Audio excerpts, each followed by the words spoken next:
ஆனால் இதுவரைக்கும் இந்த தாவேகா அரசு பொறுப்பேற்று மின்துறை அமைச்சர் அந்த துறைக்கு அமைச்சராக நியமிக்கப்பட்டு இதுவரைக்கும் அந்த டிஸ்ட்ரிபியூஷனுக்குன்னு தனியாக மின் விநியோகத்துக்குன்னு தனியாக சிஇ லெவல்லையோ எஸ்சி லெவல்லையோ ஒரு ஆய்வுக் கூட்டங்களை கூட நடத்தலை.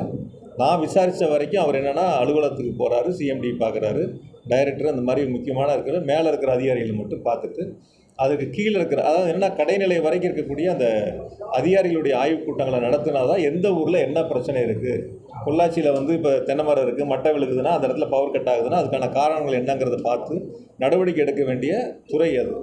அதாவது வந்து மற்ற துறைகளைப் போல இல்லை, மின்சாரத்துறை உடனுக்குடன் நடவடிக்கை எடுத்து சரி செய்ய வேண்டிய துறை. இதுவரைக்கும் நான் விசாரித்த வகையில் ஒரு ஆய்வுக் கூட்டங்களை கூட முழுமையாக மின் விநியோகத்திற்கான அந்த கூட்டங்களை நடத்தலை அப்படிங்கிறது தான் கருத்து. ஆகையால் பொதுவாக அந்த துறையை பொறுப்பேற்றிருக்கக்கூடிய அமைச்சர் வந்து அந்த ஆய்வுக் கூட்டங்களை நடத்தி மின்வெட்டிற்கு உரிய தீர்வுகளை எட்டப்படும். இப்போ நாங்கள் சம்மந்தப்பட்டதெல்லாம் 3 குழுக்கள் அமைக்கப்பட்டிருக்கின்றன, ஆராயப்படும் அப்படின்னு சொல்லிட்டு. பொதுவாக மின்சார வாரியத்தை பொறுத்த வரைக்கும் டெண்டர் விடுவதற்கு முன்பாக அந்த டெண்டர் டாக்குமெண்ட் தயார் பண்ணுறதுக்கு ஒரு டீம் இருக்காங்க, சம்மந்தப்பட்ட ஆஃபீஸர்ஸ் பண்ணுவாங்க.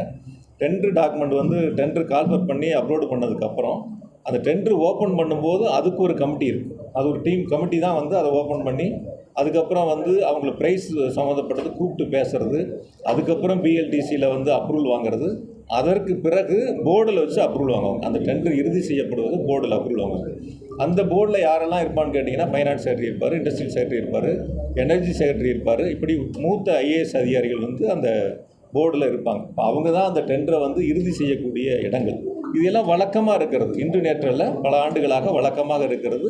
உயர் அதிகாரிகள் ஐஏஎஸ் அதிகாரிகள் அந்த டெண்டரை இறுதி செய்யக்கூடிய பணிகள் இருக்கும். அதனால் இதில் வந்து யாரும் வந்து தவறுகள் செய்ய முடியாது. ஒரு குழுவில் தவறு நடந்தால் கூட அடுத்த குழு அதை கண்டுபிடிச்சாங்கன்னா அந்த டெண்டரை ரத்து பண்ணுவாங்க, இல்லைனா அடுத்த மறு டெண்டருக்கு போவாங்க. ரேட்டு அதிகமாக இருந்ததுன்னா அவங்கள சம்மந்தப்பட்ட நிறுவனங்களை கூப்பிட்டு ரேட்டை குறைப்பதற்கான பேச்சுவார்த்தை நடத்தி ரேட்டை குறைப்பாங்க. ஏதோ புதுசாக இப்போ 3 குழு அமைச்சு அந்த குழு ஏதோ வந்து புதிதாக விதிமுறைகளை வகுப்பதைப் போல் ஒரு தோற்றத்தை உருவாக்குறாங்க. அதுக்கு ஒரே ஒரு உதாரணம் சொல்கிறேன். மின்னகத்தை பற்றி பொதுப்பணித்துறை அமைச்சர் பார்த்தா பேட்டியில் கொடுத்துருந்தார். புதுசாக ஒரு நம்பர் எங்களுக்கு கொடுத்துருக்காங்க, டோல் ஃப்ரீ நம்பரு.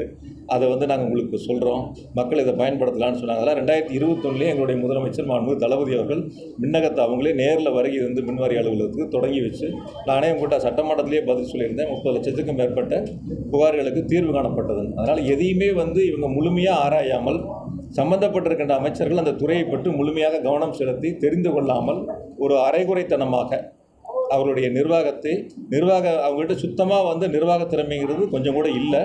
அதை வெளிக்காட்ட முடியாமல் பல்வேறு காலகட்டங்களில் பல்வேறு மாற்று கருத்துக்களை சொல்லிகிட்டு இருக்காங்க.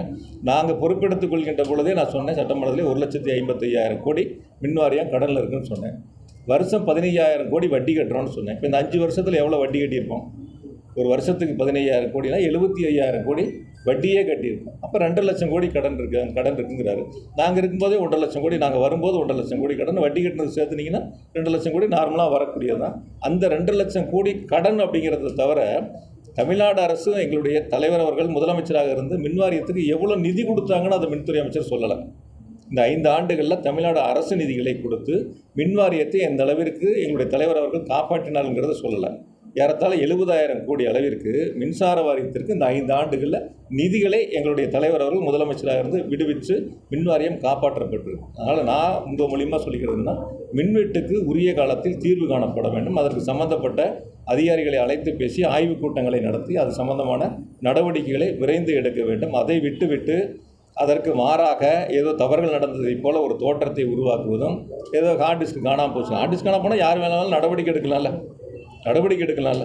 யார் சம்மந்தப்பட்டவங்க இருக்காங்க, எந்த செக்ஷனில் காணாமல் போயிருக்கு, இதெல்லாம் நடவடிக்கை எடுக்க வேண்டியது அரசினுடைய கடமை, சம்மந்தப்பட்ட துறையினுடைய அமைச்சருடைய கடமை, சம்மந்தப்பட்ட அதிகாரிகளுடைய கடமை.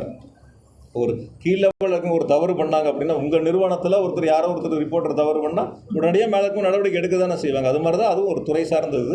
அது வந்து ஒரு பெரிய அளவில் ஏதோ தவறுகள் நடந்தது போல் அந்த துறை ஏதோ வந்து இவங்க புதுசாக நான் 2-3 பேட்டியில் பார்த்தேன். சீரமைக்க போகிறேன். முதல்ல மின்வெட்டை சீரமைங்க, அப்புறம் துறைகளை சீரமைக்கலாம். துறைகள்லாம் ஏற்கனவே சீரமைக்கப்பட்டு பல முன்னேற்றங்களை நோக்கி போயிடுச்சு. கடைசி 2 வருஷம் இதில் வருவாயில் தான் இருந்தது மின்வாரியம். அதனால் முதல்ல மின்வெட்டை சீரமைக்கிறத விட்டுட்டு துறைகளை சீரமைக்க போகிறோம்னு சொல்லிட்டு இருக்காரு.